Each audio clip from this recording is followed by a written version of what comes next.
Breaking news এই মুহূর্তে SIR আতঙ্কে ফের আত্মহত্যার চেষ্টা। ট্রেনের সামনে ঝাঁপ কামারহাটির বাসিন্দার, গুরুতর আহত অশোক সর্দার আরজি করে ভর্তি।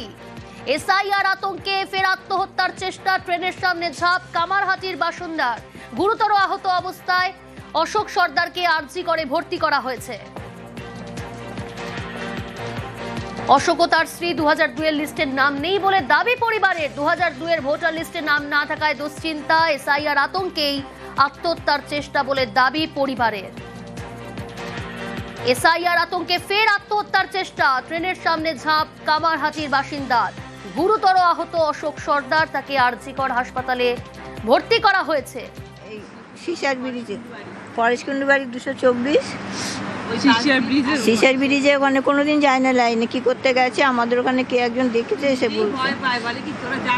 হ্যাঁ, আমাকে খালি বলতে আমার বাঁচতে ইচ্ছে করে না। যে থেকে শুরু হয়েছে এটা, সেই থেকে খালি বলে আমার বাঁচতে ইচ্ছে করে না, আমার থাকতে ইচ্ছে করে না। হাজার রকম শুধু ভয় দেখায়, শুধু হাজার রকম, যে মানুষটা পড়াশোনা জানে না তো, যে যেরকম পাচ্ছে শুধু ভয় দেখাচ্ছে। বলুন, এবার ওরা তো পড়াশোনা জানে না, কি করে ওরা না বিশ্বাস রাখবে যে আমাদের সত্যি তাড়িয়ে দেবে না, আমাদের কিছু হবে না। ভোট ছিল না না, বলুন আগেকার মানুষ কত সাদাসিধে ছিল, তারা কি এতটা ম্যাচিওর পারসন ছিল? আপনি বলুন। আমরা যে বাড়িতে থাকি সেই বাড়ির বাড়ি ভাড়া তো আছে, দেখাবে, সেগুলো তো রেখে দিয়েছে, ওগুলো যদি দেখতে চাই দেখাবে। আমার বয়স, আমার আজকে 40 বছর বয়স, ওই বাড়িতে আমরা গেছি, আমার মেজো বোন ছোট বোন ওই বাড়িতেই হয়েছে, 40 বছর ধরে ওই বাড়িতে রয়েছি আমরা। অনেক পুরনো লোকও আছে ওখানে, 50 বছর 60 বছর ধরে সবাই রয়েছে আমাদের ওখানে। অভিজিৎ রয়েছে আমার সঙ্গে, আরো ডিটেল জানাবে। অভিজিৎ, এসআইআর আতঙ্কে ফের আত্মহত্যার চেষ্টা। কামারহাটির বাসিন্দা অশোক সর্দার, তিনি হাসপাতালে চিকিৎসাধীন। প্রথমে জানতে চাইবো তিনি কেমন রয়েছেন, হাসপাতাল সূত্রে কি খবর আর কি তথ্য রয়েছে? এখনো পর্যন্ত প্রিয়াঙ্কা, যে তথ্য সেটা হচ্ছে হাসপাতাল সূত্রে জানা যাচ্ছে যে তার অবস্থা আশঙ্কাজনক। তবে দ্রুত তার চিকিৎসা শুরু হয়েছে।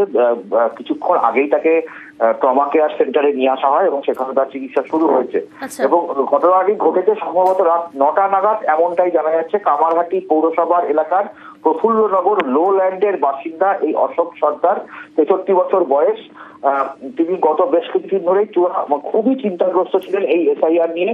বারবার করে এলাকার বিভিন্ন রাজনৈতিক দলের অফিসে যাওয়া এবং সেখানকার বিএলওদের সঙ্গে কথা বলা, যেহেতু তার এবং তার স্ত্রীর পরিবারের কারোর নাম 2002 এর তালিকায় ছিল না, তাই নিয়ে চিন্তাগ্রস্ত ছিল। যদিও তাকে বিএলও এবং বিএলএরা বলেন যে তার পরিবার, অর্থাৎ অশোক সর্দারের নিজের পরিবার, তার বাবা মা, তার দাদা বৌদি, তাদের প্রত্যেকের নাম 2002 এর তালিকায় ছিল, ফলে চিন্তাগ্রস্ত হওয়ার কোনো কারণ নেই।